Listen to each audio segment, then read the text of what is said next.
Cette semaine à TVL Info, ESIPIT et la MRC scellent leurs liens.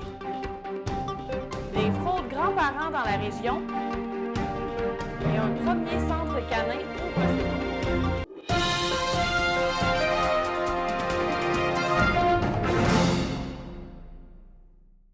Bonjour mesdames et messieurs, bienvenue à ce bulletin d'information. Le Conseil de la Première Nation des Inuits-Inuits et la MRC de la Haute-Côte-Nord renouvellent leur volonté de travailler main dans la main au développement socio-économique de la Haute-Côte-Nord par une entente signée le 18 mars à ESIPIT. Le chef d'ESIPIT, Martin Dufour, et la préfète de la MRC de la Haute-Côte-Nord, Micheline Anctil, se sont échangés leurs plumes pour la signature de ce que cette dernière a qualifié d'entente historique entre les deux organisations. Martin Dufour a annoncé que cette entente faciliterait les échanges entre les deux parties dans le but d'améliorer la qualité de vie des membres de la communauté d'ESIPIT et des citoyens de la Haute-Côte-Nord. C'est une page d'histoire que nous écrivons aujourd'hui dans notre partenariat et dans notre vivre ensemble, a quant à elle souligné Micheline Anctil lors de son allocution en conférence de presse. La dernière entente qui allait en ce sens datait de 2009 et pour Martin Dufour, il était temps de renouveler les vœux avec la MRC.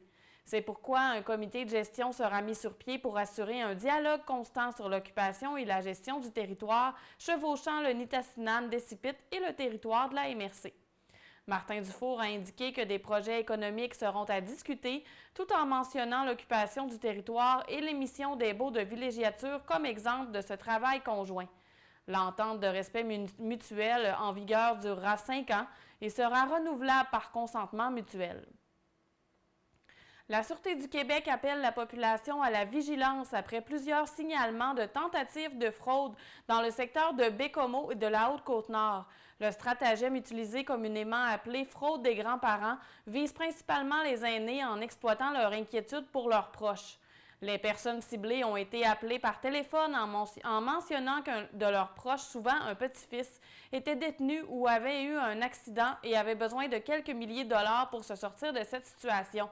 Lors de la conversation téléphonique, la mise en scène des fraudeurs implique parfois une personne qui se fait passer pour un policier ou un avocat, fait savoir la SQ par voie de communiqué.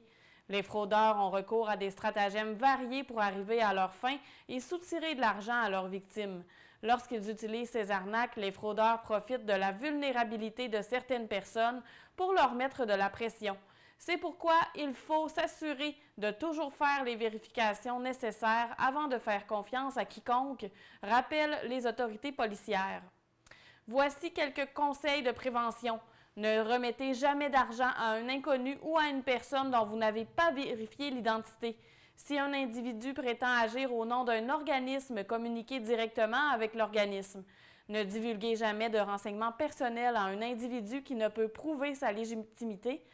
Lorsque quelqu'un se montre trop insistant ou même pas insolent, par exemple, il exige votre réponse sur le champ, ne lui faites pas confiance.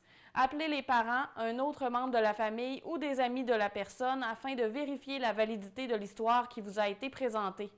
La Sûreté du Québec invite les citoyens à consulter la section Conseils de son site Web afin d'en apprendre davantage sur la fraude ou consulter le site Web du Centre antifraude du Canada.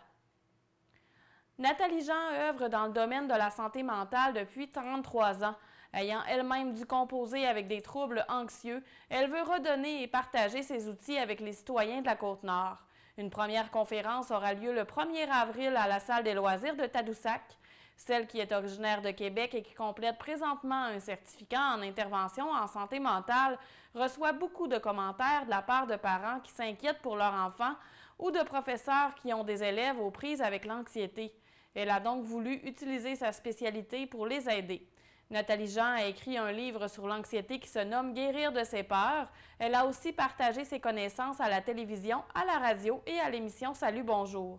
La conférence au cœur de l'anxiété qui sera offerte gratuitement à Tadoussac cible particulièrement les jeunes, mais elle s'adresse à tout le monde.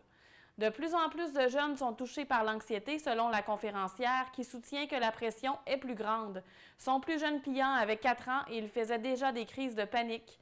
75% des problèmes de santé mentale se développent avant 25 ans, informe-t-elle.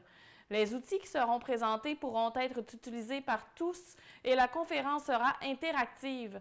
Madame Jean explique que l'anxiété et l'angoisse sont des conséquences.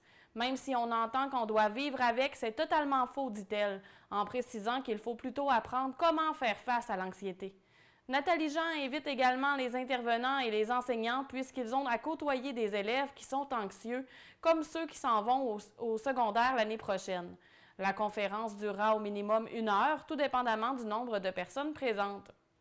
La conférencière a d'abord orienté sa carrière sur les peurs.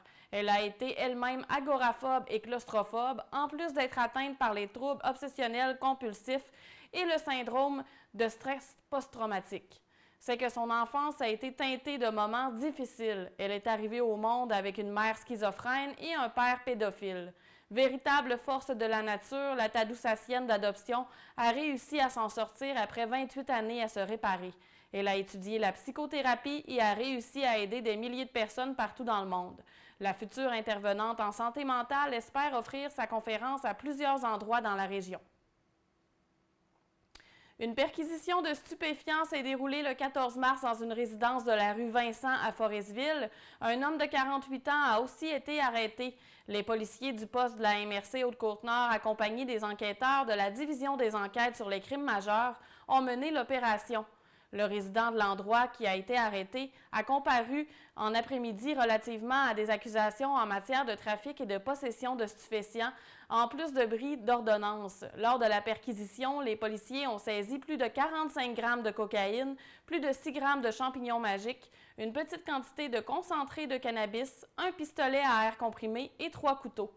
La Sûreté du Québec rappelle que toute information relative au trafic ou à la production de stupéfiants peut être communiquée en tout temps de façon confidentielle à la Centrale de l'information criminelle au 1-800-659-4264.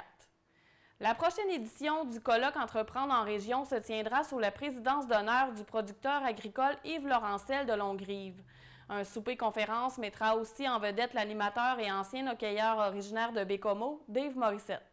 Ce rendez-vous lancé par la SADC de la Haute-Côte-Nord, la MRC de la Haute-Côte-Nord et les bureaux de Service Québec de Forestville et des Escoumins aura lieu le 9 avril à la salle des loisirs et à la municipalité de Longrive. Tous les entrepreneurs de la région sont invités à ce réseautage entrepreneurial qui proposera encore une fois plusieurs formations adaptées aux besoins des entreprises. Le contenu des formations permettra aux entrepreneurs de mieux s'outiller dans la gestion des opérations quotidiennes et de développer de nouvelles possibilités d'affaires. Un choix de formation sur des thématiques aussi variées que la gestion des ressources humaines, les finances, le marketing RH et l'innovation est offert aux participants. Cette année, les formations auront pour sujet évaluation et appréciation de la performance, créer du contenu captivant et engageant sur les médias sociaux, découvrir un outil innovant pour se doter d'un plan d'action de développement durable et stratégie pour faire face à l'incertitude. Après le dîner, des entrepreneurs de la région participeront à un panel d'entrepreneurs où ils partageront leur expérience avec les participants. Un souper-conférence ouvert à l'ensemble de la population clôturera le colloque avec Dave Morissette, fier nord-côtier, joueur de hockey professionnel, retraité et animateur de télévision. Pour s'inscrire et connaître tous les détails, il est possible de consulter le site web entreprendreenregion.com. Brian Martel-Ovington est revenu chez lui la tête pleine de projets après avoir suivi une formation d'intervenant canin à l'automne. Il a décidé d'ouvrir un centre canin, une première dans la région. Les chiens sont arrivés en coup de vent dans la vie de l'Escouminois. Il a adopté son chien en 2022 et il a eu la piqûre pour développer ses connaissances en intervention canine. L'intervenant fait savoir que quelques services pour les chiens existent en Haute-Côte-Nord, comme des gardes à court terme, mais rien de l'ampleur de son centre canin dans lequel il veut offrir une panoplie de services pour les propriétaires et une pension pour leurs chiens. La formation que l'intervenant a suivie à l'École de formation des intervenants canins du Québec à Laval était axée davantage sur le renforcement positif par le jeu et l'activité. C'est la méthode qu'il compte appliquer dans son centre. Parmi son éventail de services, l'intervenant offre un accompagnement personnalisé adapté à chaque chien, toujours dans le but de trouver des solutions aux potentiels problèmes. Le comportement et l'éducation vont de pair au dire de l'intervenant qui en fait ses principaux accents pour les activités de son centre. Le fondateur du Centre canin Maillan approche donc l'apaisement de nos amis sur pattes par l'identification de leurs signaux. Dans l'avenir, l'entrepreneur souhaite ajouter un projet de chenil qui comprendra 3 petites unités fermées et une grande pièce qui pourront accueillir de 4 à 6 chiens.